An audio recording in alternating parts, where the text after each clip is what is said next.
আসসালামু আলাইকুম সবাইকে। কি অবস্থা সবার? আশা করি সবাই ভালো আছো। আল্লাহর রহমতে আমিও অনেক বেশি ভালো আছি। আমি হচ্ছি মহিমা জাহান। আমি আজকে তোমাদের সাথে কথা বলছি বাংলাদেশি ব্লগার মহিমা ইউটিউব চ্যানেল থেকে। স্বামীর বাসা থেকে বাবার বাসায় যাওয়ার আনন্দটাই অন্যরকম।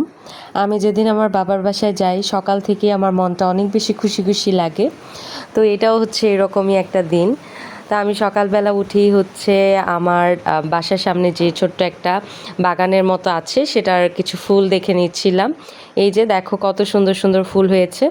আর আমাদের আশেপাশে যেই উঠান আছে আর কি আমাদের বাসার সামনে, সেই উঠানটাতে হচ্ছে অনেক কিছু রাখা, কারণ আমাদের বাসার কাজ চলছে সাইডে, সেই কারণে হচ্ছে অনেক হাবিজাবি জিনিসপত্র রাখা, সেগুলো তোমরা একটু ইগনোর করবে। তো সকালবেলা উঠেই আমার হাজব্যান্ড খাওয়া দাওয়া করে চলে গেছে। আমার শাশুড়ি মাই সব গুছিয়ে সব কিছু ঠিকঠাক করে দিয়েছে। এখন হচ্ছে আমি আমার নাস্তা করে নিব। তো আমি হচ্ছে মুরগির মাংস খুব একটা খেতে পারি না এখন, যেহেতু আমি একটু অসুস্থ।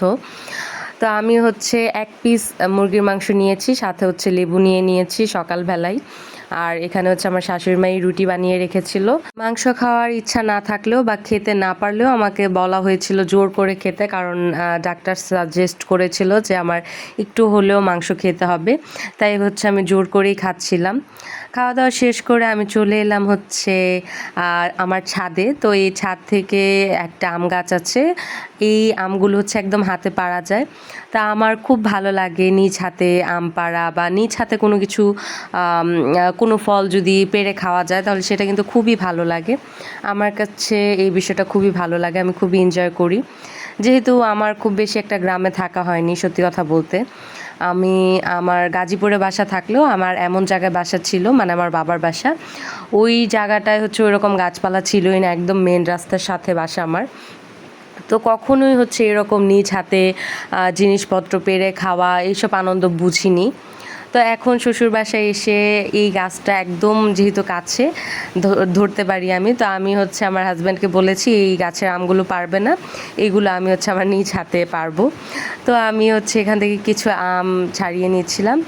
এগুলো হচ্ছে আমি একটা রেসিপি দেখেছিলাম ইউটিউবে, সেই রেসিপিটা দেখেই আমি হচ্ছে এখানে আমের ললিপপ আর আমের চকলেট বলে খুব সম্ভবত, ওইটা বানিয়ে নিব। তো আমগুলো হচ্ছে এই যে আমি এভাবে কেটে নিয়েছি। আমগুলো কাটতে আমার যা অসুবিধা হয়েছে, তো সত্যি কথা বলতে আমি কাঁচা আম কেটে অনেকবারই খেয়েছি, কিন্তু এমন আমের যেই আঁটটা থাকে সেটা অনেক বেশি ভারী হয়ে গিয়েছিল, শক্ত হয়ে গিয়েছিল। তাই আমি হচ্ছে আমটা একদমই কাটতে পারছিলাম না, খুব কষ্ট করে কেটেছি।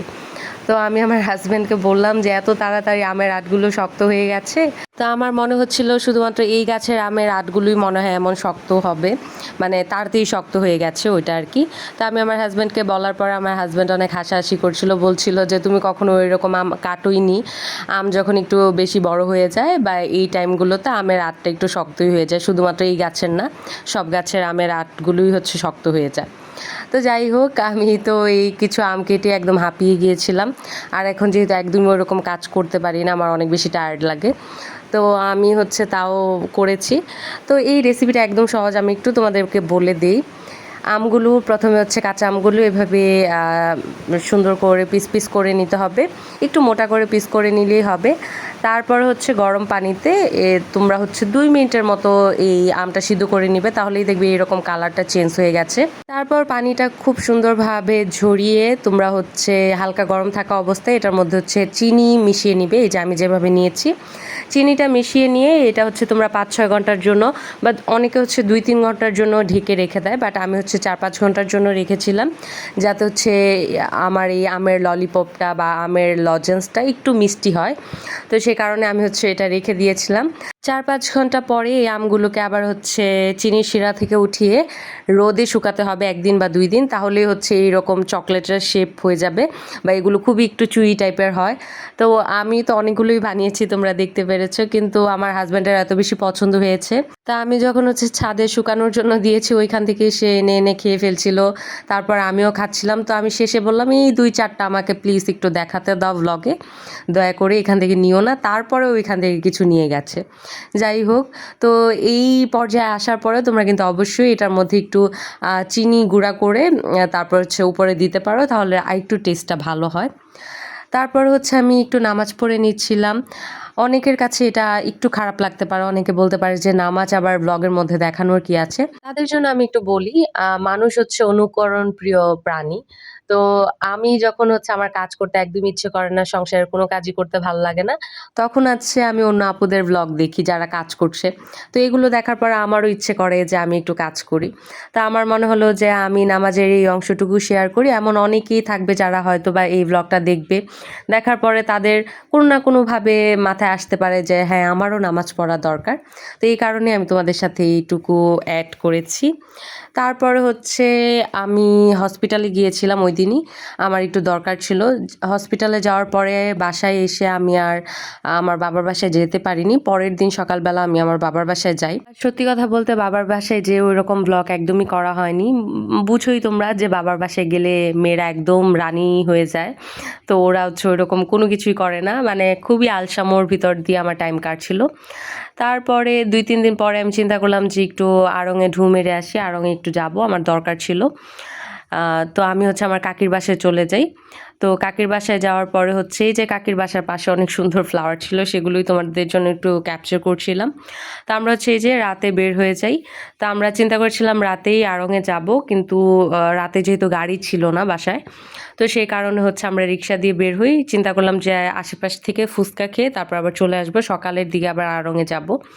কারণ রাতের বেলায় এইভাবে গাড়ি ছাড়া যাওয়া একটু রিস্ক বলতে হচ্ছে, যেহেতু আমি একটু অসুস্থ, সে কারণে হচ্ছে ওইরকম রিক্সা দিয়ে যেতে চাচ্ছিলাম না, অনেক বেশি ঝাঁকি থাকে বা অনেক ঝামেলা হতে পারে সে কারণে।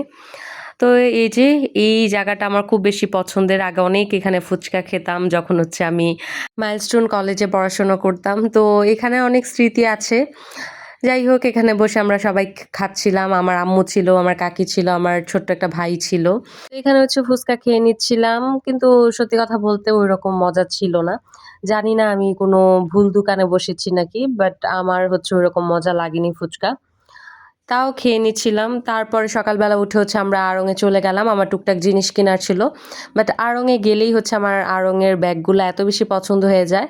কিন্তু যেহেতু হচ্ছে আমি একটা লিমিট নিয়ে গিয়েছিলাম বা একটা বাজেট নিয়ে গিয়েছিলাম। তো ওইটা ক্রস হয়ে যাবে দেখে ব্যাগ আর কেনা হলো না। আর যেগুলো পছন্দ হচ্ছিল দেখা যাচ্ছিল ওইগুলো ২-৩ হাজার টাকা প্রাইস।